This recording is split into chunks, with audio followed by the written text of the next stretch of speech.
आज हम पढ़ेंगे फंक्शंस के बारे में।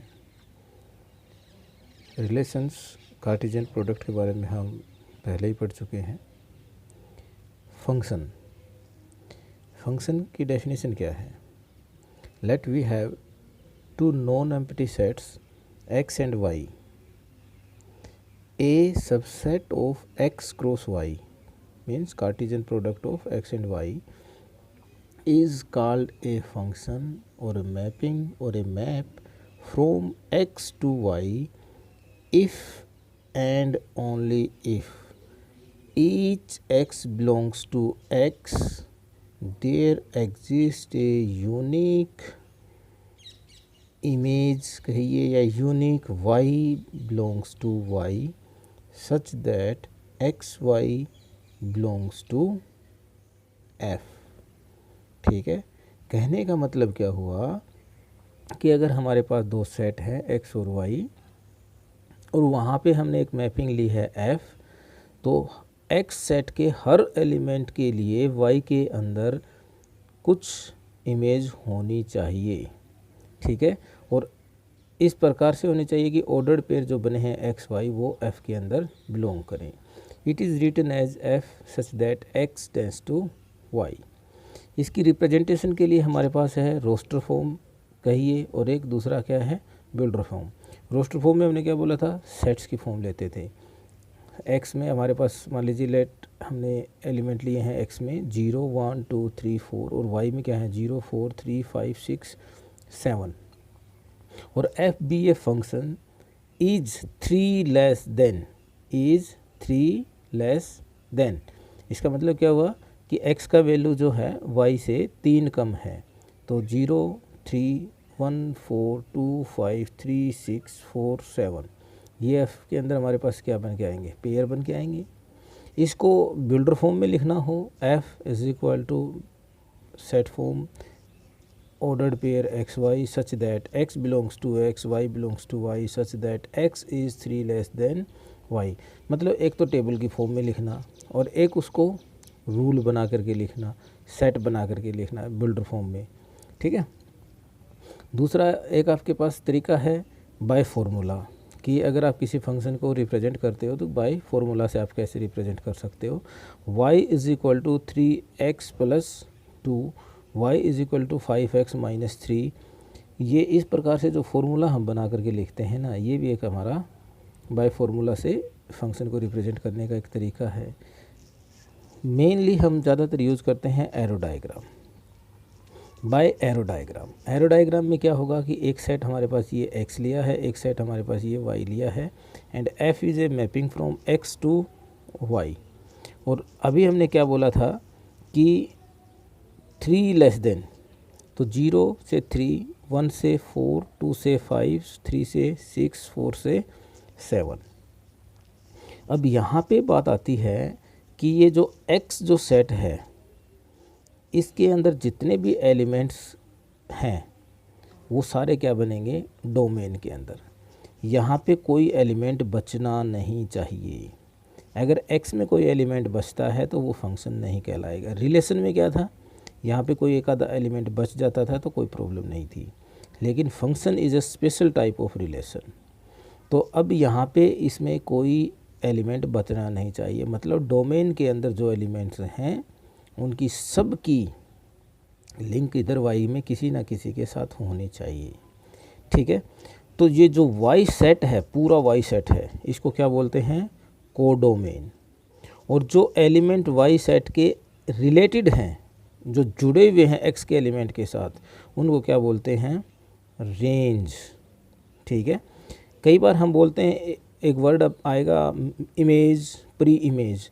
तो प्री इमेज और इमेज का मतलब क्या है कि जो फंक्शन है इसके अंदर कहाँ से आपने कोई एलिमेंट उठाया है। मतलब जैसे x है, जिस सेट से हम डिफ़ाइन करते हैं फंक्शन को, उस सेट्स के एलिमेंट्स क्या कहलाते हैं, प्री इमेज। और जिनके साथ हम उनको कनेक्ट करते हैं, जिनको उनके साथ रिलेट करते हैं, वो क्या कहलाते हैं, इमेज। अब अगर मैं यहाँ पे बात करूँ what is the image of 0, तो हमारे पास कितनी है 3, 1 की इमेज कितनी है 4, 2 की कितनी है 5। What is the pre image of 3, 3 की प्री इमेज कितनी है 0, 4 की कितनी है 1। तो ये हमारे पास क्या है इमेज और प्री इमेज। एक वर्ड आता है डिपेंडेंट और इंडिपेंडेंट, कि किसी की वैल्यू किसी के ऊपर डिपेंड करती है या नहीं करती है। तो जैसे एक्स सेट है, इसके एलिमेंट्स की वैल्यू किसी पे डिपेंड नहीं करती है, ये क्या है इंडिपेंडेंट। लेकिन वाई सेट की जो वैल्यूज़ हैं या जो नंबर हमने लिए हैं वो कहाँ पे डिपेंड कर रहे हैं, एक्स के साथ डिपेंड कर रहे हैं कि ये 3 लेस देन होने चाहिए। तो ये क्या हो गया हमारे पास डिपेंडेंट वेरिएबल। ठीक है। पांचवा है हमारे पास बाय ग्राफ। किसी फंक्शन के लिए अगर आप ग्राफ बनाते हो और वो एक वर्टिकल लाइन से केवल एक ही जगह कटता है तो वो फंक्शन है, और अगर वो एक से ज़्यादा जगह पे कटता है तो वो एक फंक्शन को डिफाइन नहीं करेगा। जैसे हमने ये ग्राफ बनाया, ठीक है, ये हमारे पास पैराबोला लिया हमने और ये हमारे पास एक लीनियर ग्राफ बनाया। अब यहाँ पे हमने वाई एक्सिस के पैरेलल एक लाइन ड्रॉ की या वर्टिकल एक लाइन डाली और उसमें देखा कि ये सिर्फ इस कर्व को एक ही जगह पे काट रहा है, तो ये फंक्शन है। लेकिन इस पैराबोला में और ये इलिप्स के अंदर हमारे पास क्या है, इलिप्स हो सर्कल हो, इसमें हमने अगर एक वाई के एक्सिस एक पर लाइन डाली, एक्स एक्सिस के ऊपर एक परपेंडिकुलर डाला, तो इसने इस कर्व को 2 जगह पे काटा है, इसको भी 2 जगह पे काटा है, तो ये हमारे पास एक फंक्शन नहीं होगा। क्योंकि डेफिनेशन में ही हमने बोला था कि यूनिक इमेज, यूनिक होना चाहिए। ठीक है। Some special type of functions, real valued functions. अब यहाँ पे रियल वैल्यूड फंक्शंस का मतलब क्या है कि जो फंक्शन हम डिफाइन कर रहे हैं वो रियल वैल्यूज़ के सेट के ऊपर डिफाइन करें। A function F from A to B whose where A and B are sets of real values और numbers is called a real valued function. Polynomial, एक ऐसा फंक्शन जिसके अंदर पोलिनोमियल्स की फॉर्म में आया हो, ए एक्स प्लस में B, A X square plus B X plus C, इस टाइप की फॉर्म में हमारे पास आया हो, पोलिनोमियल फॉर्म में आया। रैशनल नंबर कौन से होते हैं, जो p x by q x की फॉर्म में हो। तो ऐसे फंक्शन जो p x by q x की फॉर्म में डाले गए हों, q x is not equal to 0 for any value of x in the domain of the function. Function के डोमेन में किसी भी वैल्यू के लिए एक्स का वैल्यू 0 नहीं होना चाहिए। ओड फंक्शन, ये ओड और इवन जो हैं ये याद रखना क्या होते हैं। Odd function, f x is said to be an odd function if f minus x is equal to minus f x. मतलब जो फंक्शन दिया हुआ है उसमें अगर x की वैल्यू को नेगेटिव x से चेंज करोगे तो वो फंक्शन ही नेगेटिव हो जाना चाहिए। तो वो हमारे पास क्या है, ओड फंक्शन। जैसे 5x, 3x की पावर 3, 2x की पावर 3 माइनस 3x। अब यहाँ पे अगर आप x की जगह पे माइनस x रखोगे तो ये क्या बनेगा, माइनस 5x। तो फंक्शन का क्या हो गया, नेगेटिव हो गया ना। तो ओड फंक्शन। और इवन फंक्शन में क्या होगा कि फंक्शन के अंदर x की जगह पे माइनस x रखें लेकिन हमारे फंक्शन पे कोई भी फ़र्क ना पड़े, एज इट इज़ वही सेम फंक्शन आ जाए। जैसे F x minus x put किया तो क्या आया, एफ एक्स आया। एग्जाम्पल के तौर पे देखो, एक्स स्क्वायर प्लस में 7, अब x की जगह पे माइनस एक्स रखोगे तो भी सेम ही मिलना है। 3x की power 4 minus 5x square plus में 2, इस पर भी अगर रखोगे तो आपके पास क्या आएगा, सेम फंक्शन आएगा। तो ये हमारे पास क्या है, इवन फंक्शन है। अब आगे है हमारे पास कुछ अलग और फंक्शन हैं। एक फंक्शन है आइडेंटिटी फंक्शन। आइडेंटिटी फंक्शन क्या है, it is defined by y is equal to f x. F x को हम y से रिप्रेजेंट करते हैं।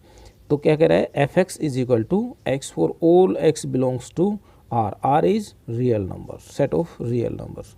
तो कहने का क्या है कि आइडेंटिटी जहाँ पे x और y का वैल्यू हो, तो एक ऐसी इक्वेशन आएगी जो आपके पास फर्स्ट और थर्ड में जाएगी, ओरिजिन से पास होती हुई एक लीनियर आएगी, लाइन आएगी। ठीक है।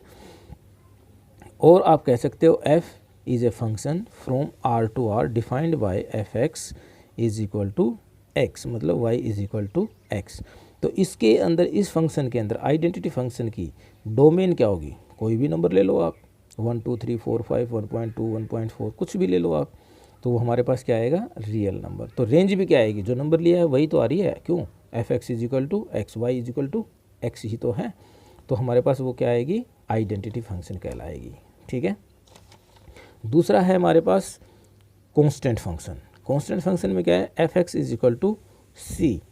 अब ये जो कहने का मतलब है कि x का वैल्यू आप 1 लीजिए, 2 लीजिए, 1/2 लीजिए, -3 लीजिए, कुछ भी लीजिए, लेकिन आना क्या है आपको, c कांस्टेंट ही आना है।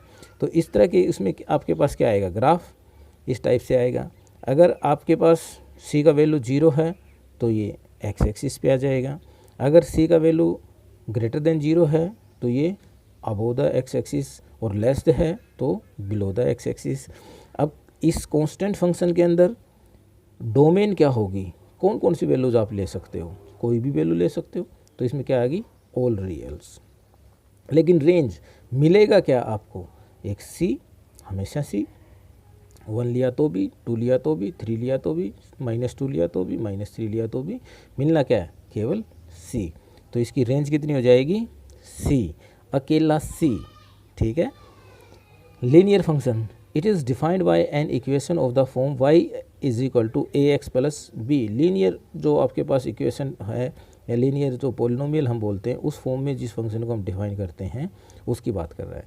अब आइडेंटिटी फंक्शन में क्या था कि वो आपके ओरिजिन से पास हो रही थी। अब लीनियर में क्या है कि वो आपके पास कहीं से भी, इधर आगे या पीछे कहीं से भी पास हो सकती है।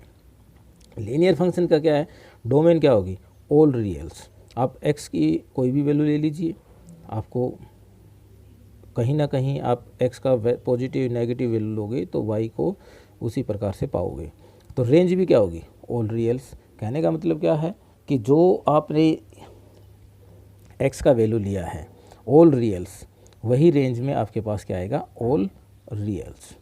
एब्सोल्यूट वैल्यू कहिए या मॉडुलस वैल्यू कहिए।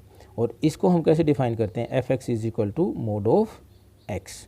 अब मोड ऑफ x को आप कैसे डिफाइन कर सकते हो, करली ब्रैकेट फंक्शन। ठीक है, x if x is greater than equal to 0 और -x अगर x का वैल्यू 0 से छोटा है, मतलब इस x के अंदर जो हमने वैल्यू लिया है वो नेगेटिव है तो -x आता है, और x 0 या 0 से बड़ा है तो पॉजिटिव लिया जाता है।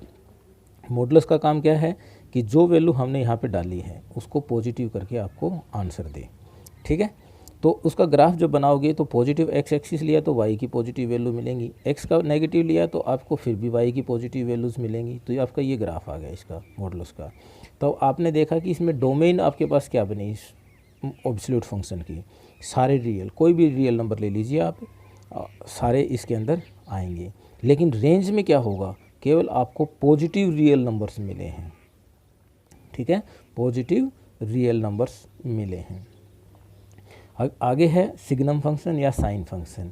एक फंक्शन है f related r to r defined bye fx 1 अगर x का वैल्यू 0 से बड़ा है, 0 if x is equal to 0, -1 if x is less than 0। x का कोई भी वैल्यू लीजिए, आपके पास मिलना क्या है, 1, 0 और -1। तो ये हमारे पास क्या है, सिग्नम फंक्शन। तो सिग्नम फंक्शन की डोमेन क्या है, ऑल रियल नंबर्स। ठीक है, और रेंज क्या है, 3 एलिमेंट हैं, -1, 0 और 1। ठीक है, तो रेंज में आपके पास क्या आएंगे, एक सेट आएगा 3 एलिमेंट्स का, -1, 0 और 1। इसके बाद आगे है हमारे पास fractional part function. Fractional part function क्या है, it is defined as y = x minus greatest integer function. ठीक है, ये नीचे लिखूंगा मैं अभी, x minus greatest integer function f(x) is a number between 0 and 1 including 0। अब यहाँ कहने का मतलब क्या है कि जो नंबर आपने x लिया है उसमें से उसका ग्रेटेस्ट इंटीजर जो है वो सब्ट्रैक्ट कर देंगे। तो अब आपको वहाँ पे हमेशा जब वैल्यू मिलेगी तो आप ग्राफिकली देखोगे तो 0 और 1 के बीच में मिलेगा, फिर 1 और 2 के बीच में, 2 और 3 के बीच में। लेकिन आपको क्या है, 0 इंक्लूड हो जाएगा लेकिन उसका वैल्यू क्या है, 1 से छोटा ही रहेगा। ठीक है, क्योंकि आप ये फ्रैक्शनल पार्ट की बात कर रहे हो। तो इसमें क्या होगा कि मान लीजिए आपके पास कहीं नंबर था 3.5 और उसमें से आपने ग्रेटेस्ट इंटीजर में 3.5 आपने सब्ट्रैक्ट कर दिया, तो 3.5 माइनस 3 कितना है, 0.5। तो ये 0 और 1 के बीच में ही है।